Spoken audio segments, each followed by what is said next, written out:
আসসালামু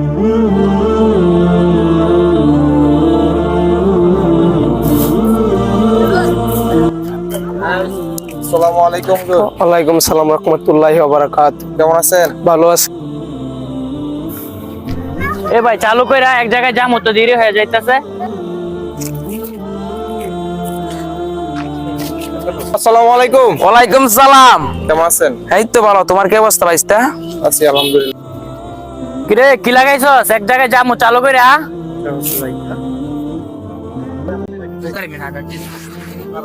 আসসালামু আলাইকুম। ওয়ালাইকুম আসসালাম।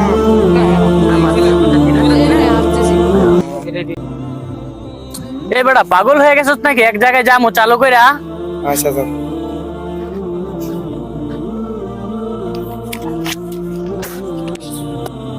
গরম হুজুরে দেখলাম স্বপ্নে, তারপর একজন মুরব্বী দেখলাম, ছোট ভাই আছিল একজন। বুঝলাম না এরকম করলি কে? এরা তো সালাম দিছি, তুই থাকতি। দৌড়ো বেটা, এক জায়গায় যাইতাছি, সালামের উত্তর নিলে আর কি হইব? এক জায়গায় যাইতে হইব, চালু কইরা, তাই আই পড়লাম আর কি। তুই কি রাসূল সাল্লাল্লাহু আলাইহি সাল্লামের ওই হাদিসটি শুনসনি? কোন হাদিসটি? তাহলে শুন হাদিসটি। হযরত সাইয়্যিদুনা উবাদা বিন সাবিত রাদিয়াল্লাহু তাআলা আনহু বর্ণনা করেন, তিনি সাল্লাল্লাহু আলাইহি ওয়াসাল্লাম বলেছেন যে যারা বড়দের সম্মান, ছোট স্নেহ এবং আলিম উলামাদের মর্যাদা অর্থাৎ তাদের সম্মান করে না, তারা আমার উম্মতের অন্তর্ভুক্ত নয়। নবী করিম সাল্লাল্লাহু আলাইহি সাল্লাম আরো বলেন, চুল পাকা সম্পন্ন মুসলমান এবং কোরআন ধারক অর্থাৎ হাফেজ ও আলিমগণ যারা কোরআনকে নিয়ে বাড়াবাড়ি করে না এবং তা এড়িয়ে চলে না, তাদেরকে সম্মান করা আল্লাহকে সম্মান করার নেই। সাল্লাম আরো বলেন, যে যুবক কোনো বৃদ্ধকে তার বয়সের কারণে সম্মান করলো, আল্লাহ তাআলা তাকে অন্য কাউকে দিয়ে সম্মান দিবেন।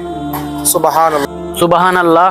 কত সুন্দর হাদিস! এটা তো আমি আগে তো শুনি নাই, আজকে শুনলাম তোমার কাছ থেকে।